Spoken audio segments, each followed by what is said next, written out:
Have you ever had to go to court? If you've been watching the news lately, there's many cases in the news, court cases. I was once on a jury for a murder trial. Going to court is an extremely earth-shattering event for most people. But early in my Toastmaster career, back about December of 2015, at Christmas time, I woke up, and I had a nightmare.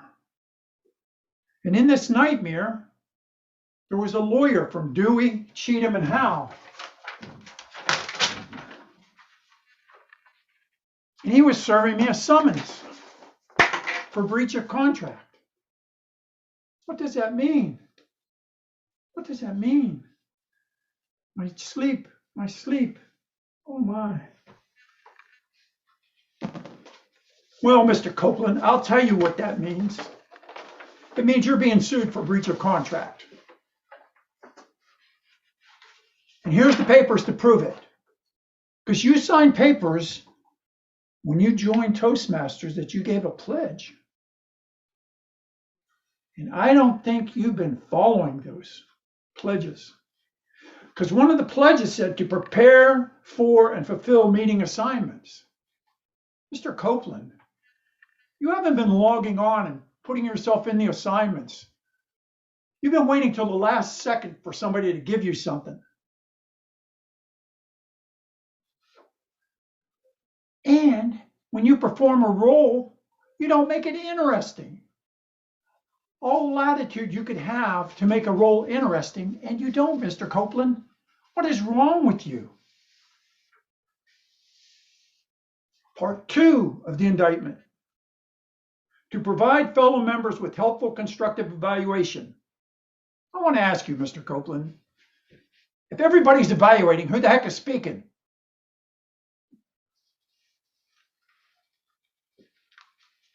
To point.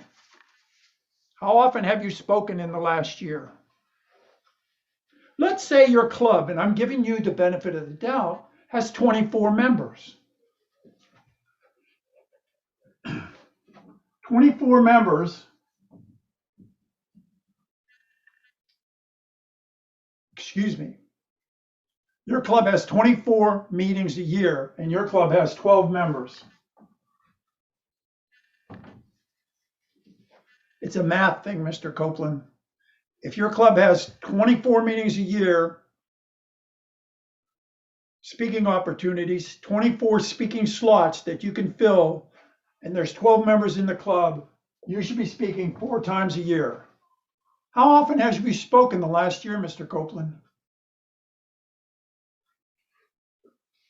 It's a math thing. And the third indictment, probably the most damning. To prepare all of my projects to the best of my abilities, basing them on the Toastmasters education program.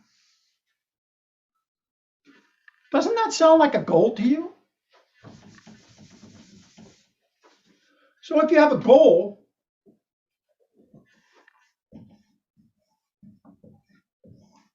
wouldn't you say anything that you do that moves you towards the goal would be accomplishing the goal and could probably be considered intelligent?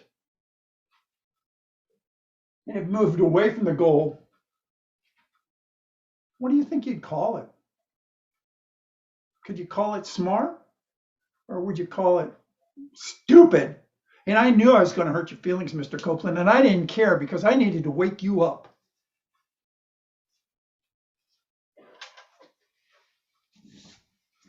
You have to set goals.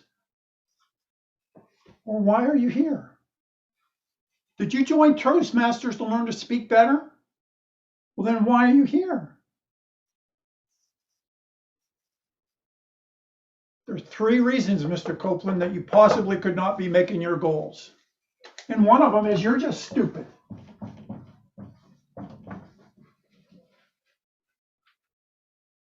Not ignorant.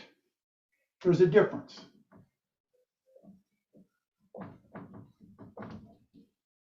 Ignorant is when I say, I'm ignorant of how to skydive.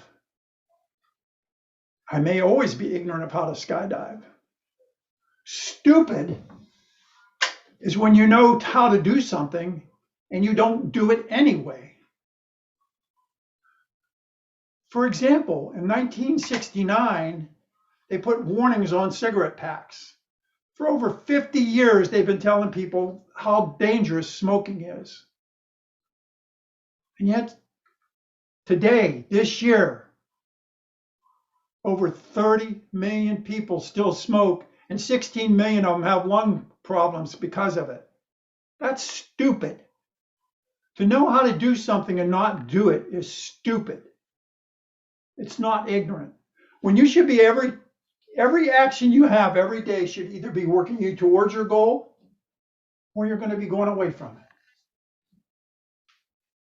Well, the only second reason I could think of, Mr. Copeland, is you're just lazy. You know what you should do, but you don't do it. That's really sad. I know what I need to do, but I'm not going to do it because I'm just going to sleep some more. I'm just going to lay down and sleep some more.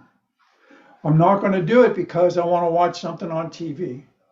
I'm not going to do it because I'm just tired. It's hard. When you watch the Olympics on TV, how many of those athletes do you think just said, oh, I don't want to swim that final lap. It's hard. I'll just watch people swim. Then I'll know how to do it. And then I'll be able to do it. I'll just watch them on TV and I'll read all about swimming and then I'll know how to do it. Mr. Copeland, the third reason is the worst reason. It's the saddest reason there is. You don't give a damn.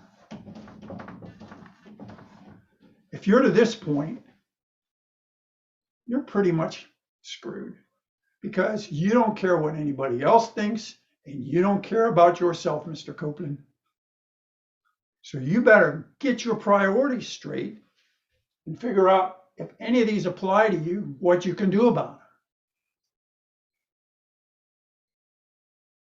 it. I'm already terrified from this dream because I really don't think I'm stupid and I don't think I'm lazy and I do think I do give a damn.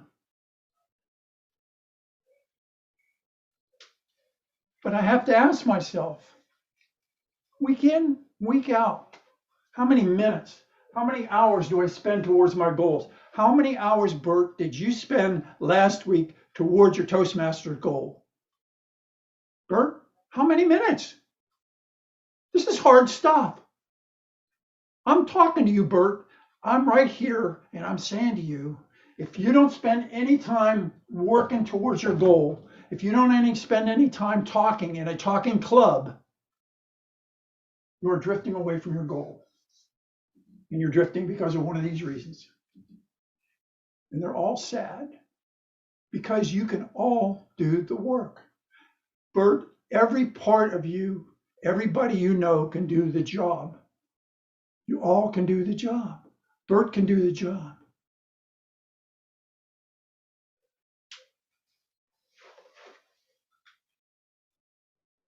So friends, I awoke from my dream. The sweat was pouring off my body. And I realized back there in December of 2015, this conversation that had gone in my dream, and it was Christmas time, and it might have been something I ate, and it might have been the ghost of Toastmasters past, but I wasn't going to make it the ghost of Toastmasters present. But I got to ask, if any of you were served a summons, could you prove you were guilty of being a Toastmaster?